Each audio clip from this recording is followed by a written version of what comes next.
amount of emphasis that this administration, the Trump administration, and Secretary Perdue and Assistant Secretary for Rural Development, Ann Haslett, has put on the opioid crisis.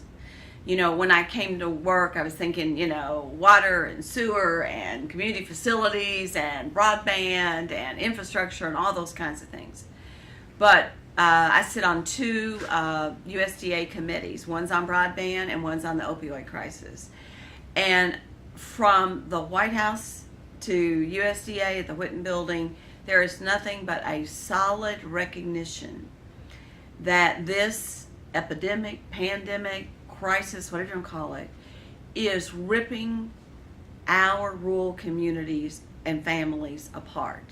And it's more than just the personal travesty of families and lost loved ones. It is the workforce that doesn't exist even if we recruit industry. It is the economics. We have businesses that we have supported with your tax dollars to help get them started and build a business. And they got 25 jobs they can't fill. Has anybody looked at how many times that money turns over in a local community? How much money is that taking away out of that little rural community's, you know, economic status? What are the local taxes that don't get paid when you take 25 jobs that they can't fill? What's the state tax? What's the federal tax? There's another way of looking at it. It's always personal and tragic, but it's what it's doing to the very existence of our rural communities. The deaths of 20 to 24-year-olds has increased in this country by 25%. That's 25% fewer 30-year-olds you're going to have when they're starting a family, you know, borrowing money to buy a home, volunteering at the local fire department. That's the heart and soul of our rural communities, and we're losing them now at 20 to 24.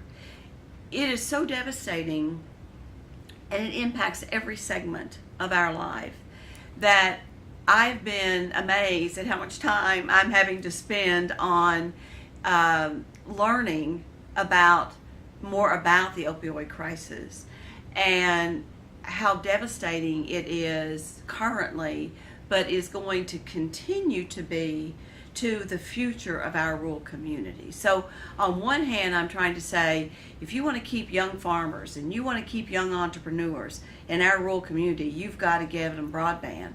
The other hand, I'm saying we got to keep the young farmers and the young entrepreneurs from this terrible, sort of disease, if you will, that is eating away at our young people and our families and the heart and soul of our communities. So I'm surprised that I'm as involved in the opioid crisis as I am being here at USDA Rural Development, but I just see the impact that it has across the board. So I'm again grateful to have the opportunity to just try to work with as many partners as we can across the Commonwealth to tackle the challenges that our rural families and rural communities face. And I'm excited to be here. I'm grateful to the President for the opportunity to be here.